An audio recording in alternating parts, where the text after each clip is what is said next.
What's up guys, welcome back. So the roll cage is 100% fully welded into the car. Next thing on the list is to weld in all of the gussets that came with the roll cage kit. I've got to fab up some custom seat mounting brackets and a couple other things I need to fabricate and weld into the car. Let's get to it.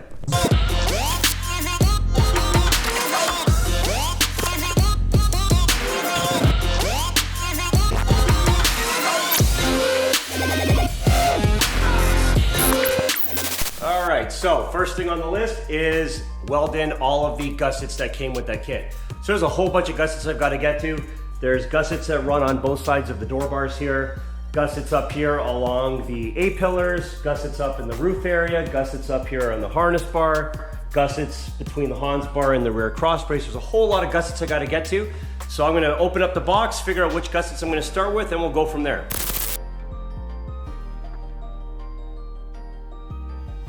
So these are the remaining gussets that I need to weld into the car to complete the roll cage kit. And yeah, so I got everything all laid out. I'm going to start with the door bars and then I'll work my way around.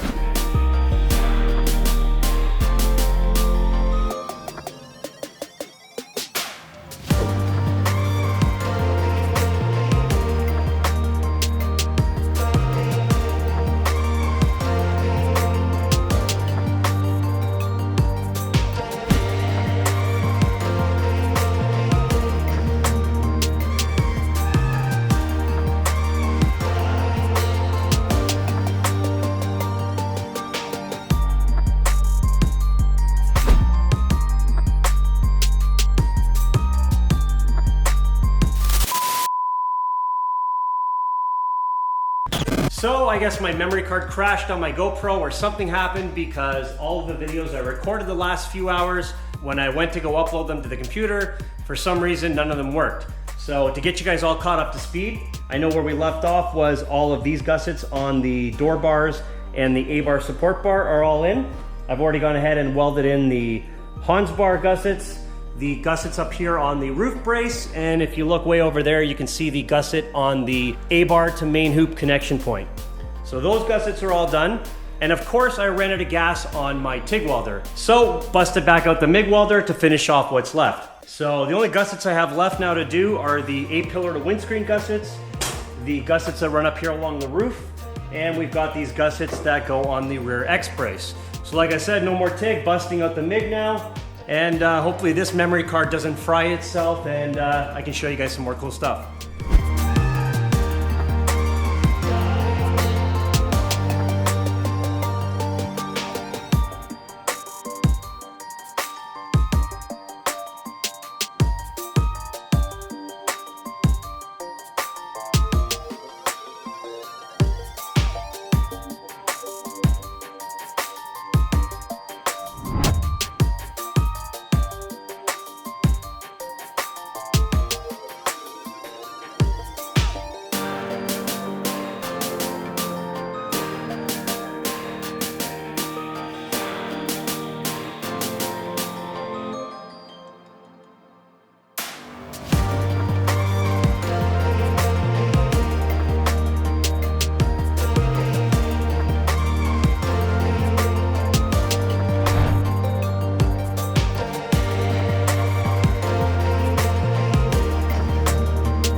All right, next thing on the list is the rear deck lid.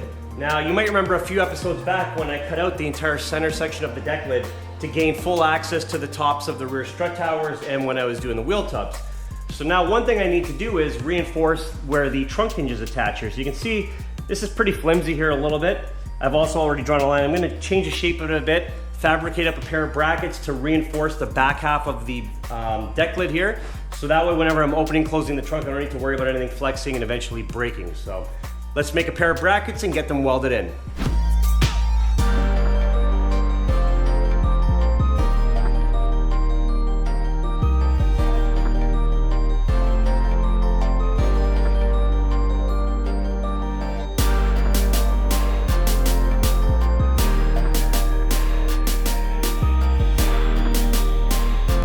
right, so brackets turned out really good. Everything fit nicely. Next thing I need to do is cut out the rear deck lid like I was explaining earlier.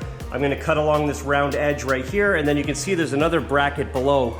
And I'm just gonna run a straight line right across here. And I've actually already gone ahead and done it to the driver's side. So you can see here on the driver's side with the rounded corners already been cut. Same thing with the straight line.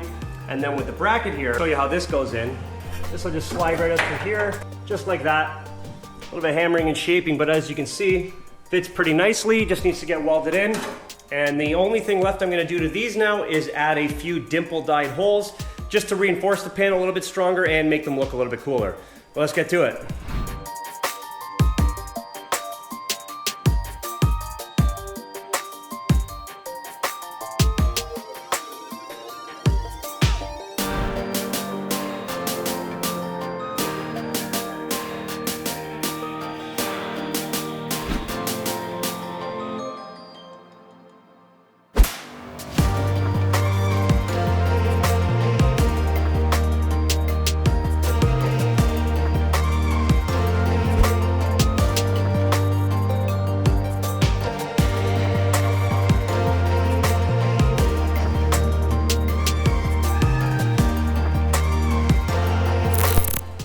Next item on the list, I need to fabricate some seat tubes in order to mount my seat brackets for my Sparko seats to go in the car.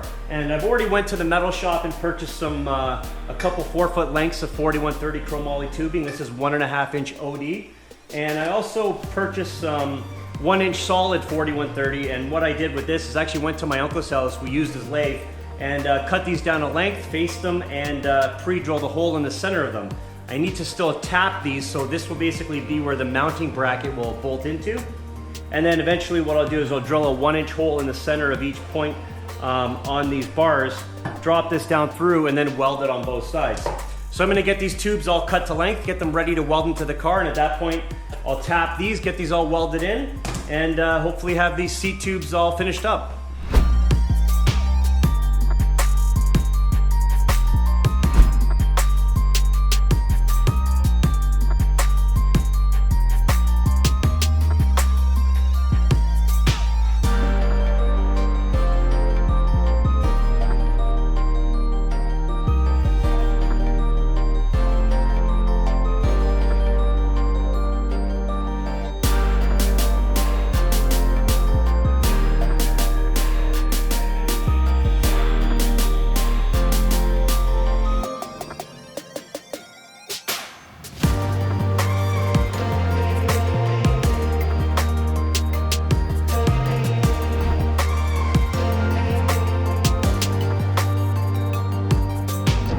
Alright, so I forgot to explain. Alright, so as you just saw me cutting out these square plates, I've already got them welded onto the actual floor itself, and I've marked lines here exactly where I want the seat tubes to be positioned.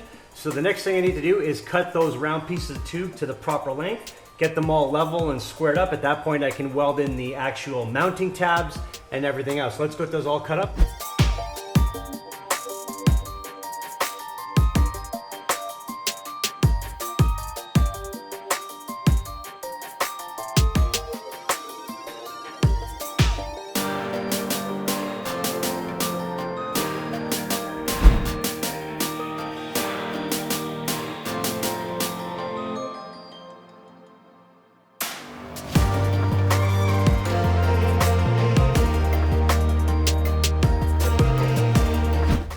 Alright, so I've got these seat tubes positioned in the car roughly where I want them to be. The next thing I need to do is grab one of my Sparko seats, test fit it on both sides of the car, make sure that the seat clears the cage, make sure that it's centered roughly where I want it to be for positioning, and at that point I can basically mark on the tubes where exactly I'm going to drill the holes for the threaded inserts in order to mount the seat brackets to the tubes. So I'm going to go grab one of my seats, test fit both sides, see how it fits, and go from there.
right, so here are the completed seat tubes for the driver's side, and you can see here how I was explaining earlier about the threaded insert that I made that goes inside the tube, and that's basically the mounting position.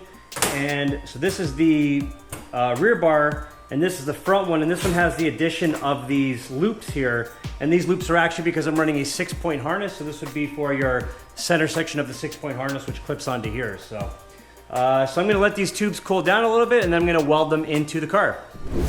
And there you have it. The seat mounts are completely welded in on the driver and passenger side, and everything fits good. I also went ahead and welded in the harness rings back here on the Hans bar, and I also welded in the factory steering column mount and the dash support brackets onto the roll cage dash bar. A lot of stuff to get to today. Next thing I want to move on to is the fuel cell.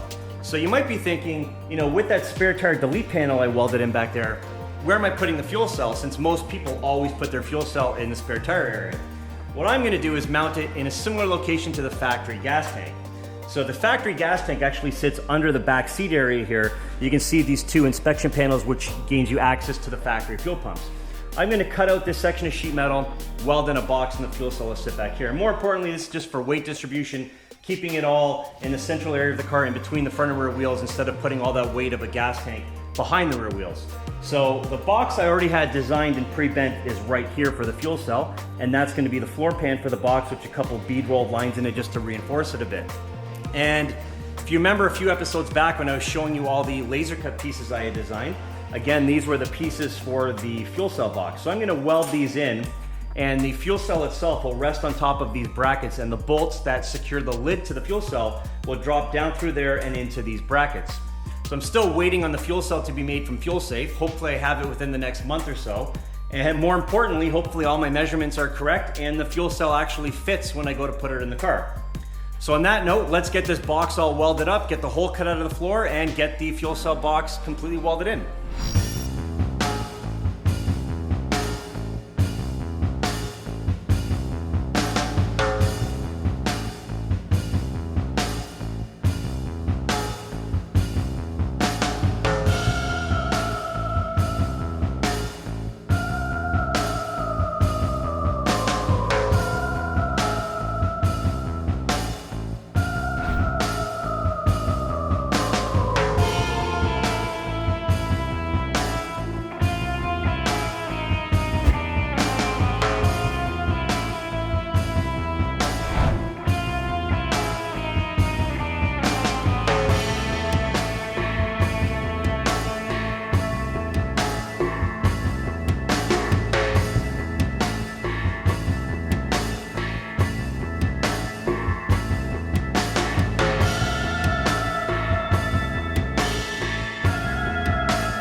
Okay, so the entire fuel cell box is completely welded into the car. I guess the GoPros died while I was welding it in, so oh well.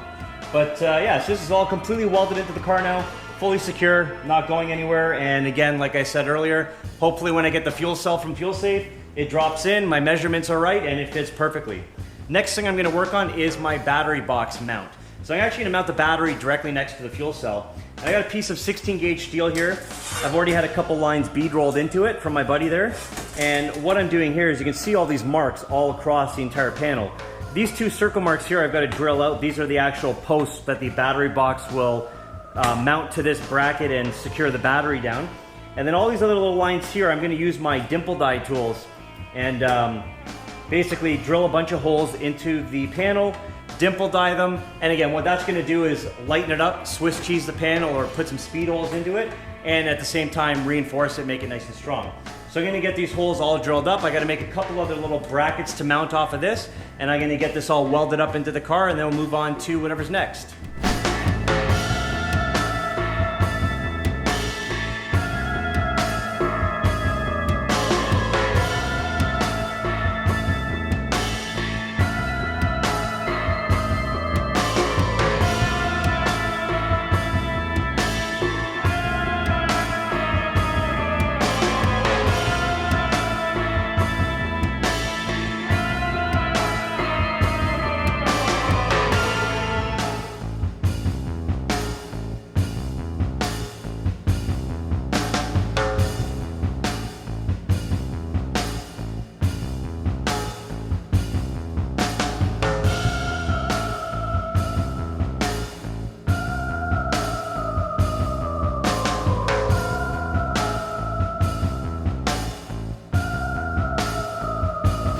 And that is gonna do it for the battery tray bracket fully welded into the car.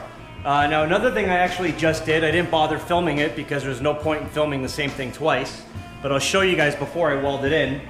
And this is a similar bracket again with the dimple dyed holes and all that to lighten the material down. And this is the mounting bracket for my fire suppression system. So this is gonna go just over here on the passenger side. So that's gonna do it for the fabrication in the back end of the car. There's only one thing left to get to, and that is my pedal box mounting system. So the last couple of years I've been running an overhung style pedal box. Wasn't a big fan of it. It was really tight to get in there. You had to remove the dash if you ever had to get access to it. So scrapping that and moving to a floor mounted pedal box. What I want to do though is mount the pedal box in the floor of the car, but I want it to be adjustable so I can always change the position. Let's say I'm not originally happy with the first position I put it in. So what I've done is I've downloaded the technical drawings for the pedal box and I designed this mounting bracket out of 6061 aluminum. It's 1/2 inch thick and was water jet cut. I just need to basically tap these holes and the pedal box will mount directly to this bracket. And then I was talking to a couple buddies in construction about this idea of making the pedal box adjustable. And they actually suggested this industrial construction grade product, and this is actually called Unistrut. And this is like a channel system, and then basically with the pedal box bracket sitting here like this, you just crack the bolts loose a couple turns and you can slide the entire assembly back and forth along the channel, and then whenever you're happy with the position, you just tighten the bolts back up, and again, these teeth will just grip to the inside of the channel. All right, so I've got the entire panel cut to size, again using 16 gauge sheet metal, and I've already traced out exactly where I want the channels to be welded. So I'll show you here quickly again how this is gonna work now that everything kind of is in perspective. So the channels will basically be welded to the sheet metal panel on here like this. And you'll have 2 of these per channel inside here. And the bracket here will sit on top of this channel. The bolts will drop down through here and then into these spring nuts inside the channel.